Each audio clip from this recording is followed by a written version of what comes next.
Let's start with the moment that changed everything.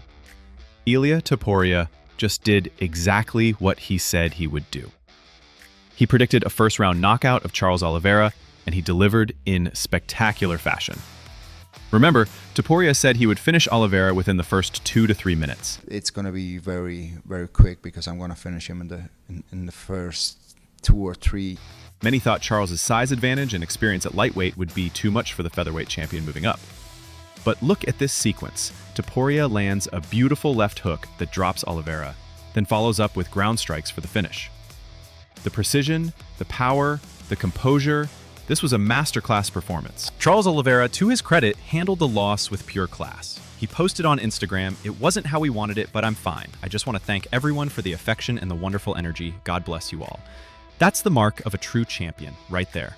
Oliveira has nothing to be ashamed of. He took a risk against a dangerous opponent and came up short. And Topuria showed incredible respect for Oliveira after the fight, saying, "I really like the guy, you know? He's a really great human being. You can't hate him. You always see him surrounded by his family, friends, teammates. He's an amazing human being. But at the end, this is competition. I had to do my job." This is what makes combat sports beautiful. Two warriors can go to war and still show mutual respect afterward. But here's where things get crazy. After Topuria's victory, Paddy Pimblett somehow made his way into the octagon, and the two had a heated face-off that ended with Topuria shoving Paddy. And Dana White is furious about this. At the post-fight press conference, Dana did not hold back. "I don't know who the hell let him in there. That should have never happened. Let's start there. I was already back in my room, or that would have never happened." You can tell Dana is genuinely upset about this breach of protocol. The man just won his second title. His wife and kid are in the octagon celebrating, and then this chaos breaks out. When asked about Dana's comments, Topuria basically said he doesn't care. "Someone from my team told me that Dana was a little bit angry about that he said if he was there, he would not have let that happen." Yeah, but he wasn't there. So, mate, that had to happen. Paddy compared their rivalry to Khabib versus McGregor, saying, "We've got history. You know what I mean? You don't even need to sell that fight. It sells itself." Two people who genuinely dislike each other. You don't really get that. We haven't seen that since Khabib and McGregor. Two people who actually hate each other. Because I hate him. Paddy also revealed what happened during their face-off, saying Topuria felt weak when he pushed him. He said, "When he touched me, you could tell. He didn't get a big push, he only did a little one, but he feels weak, you know what I mean?" And there is a significant size difference here. Paddy revealed he's currently walking around at about 195 pounds, while Topuria is much smaller. That's a 25 to 30 pound difference. But Topuria fired back, claiming he saw fear in Paddy's eyes during their confrontation. "I saw him. The eyes never lie. He doesn't want to fight me, really. I swear to God, he doesn't want to fight me. I saw the fear in his eyes.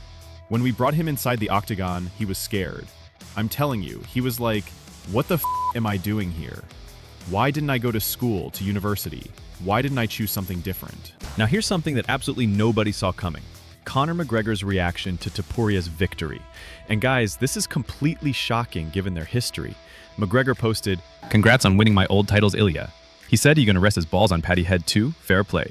Good LW scrap, that one is as well IMO. UFC is back, or still missing something?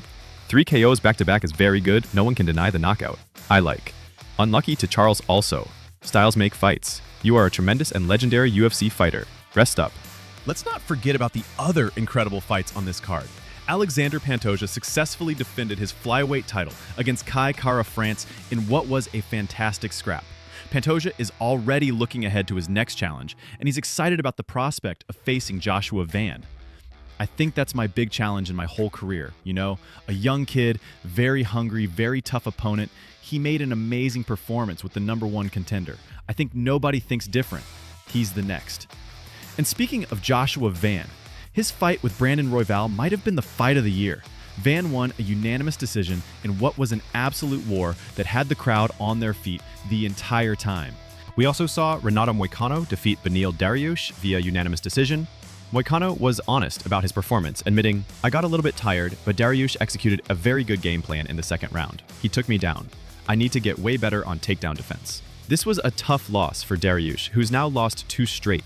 At 36 years old, questions are starting to arise about his future in the sport. One of the coolest moments was seeing Merab Dvalishvili's live reaction to Topuria's knockout. The bantamweight champion was going absolutely crazy, showing the respect and excitement that fighters have for each other's success. But perhaps the most heartwarming moment of the night was seeing Topuria's young son backstage, reenacting his father's knockout. The kid was throwing punches and asking his dad, "How can you show me how to knock out?" We also got this cool moment of Topuria and Alexandra Pantoja celebrating backstage together. 2 champions showing mutual respect and celebrating each other's success. Topuria dismissed the idea of fighting Justin Gaethje next, saying, "It doesn't make sense for me to face someone like Justin Gaethje that comes from the old school. I want to clean up a little bit the division. Bring up new faces, new guys." And Dana White had some harsh words for Gaethje's recent retirement threats. "Listen, if you're thinking about retiring, you know how I feel about that. You should probably retire. To say, unless you give me a title shot, I'm retiring, that's pretty wacky." We're also getting hints about future fights. Magomed Ankalaev posted some cryptic messages that seem to be teasing an October rematch with Alex Pereira. He wrote, "Alex now asking he want to fight me during Ramadan again. I need more time."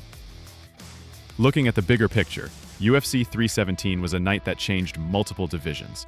Topuria is now a legitimate superstar with 2 titles. The lightweight division has a new king, and we've got some incredible fights on the horizon. The drama between Topuria and Pimblett is real. It's personal, and it's going to make for an incredible fight when it happens. Despite Dana's frustration with how it went down, he knows this is the fight that will sell itself. And let's give credit where it's due. Every fighter who stepped into that octagon showed heart, skill, and professionalism. Charles Oliveira took a tough loss with grace. Pantoja continues to be an incredible champion.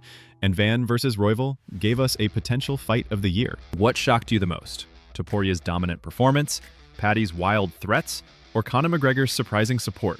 Let me know in the comments below.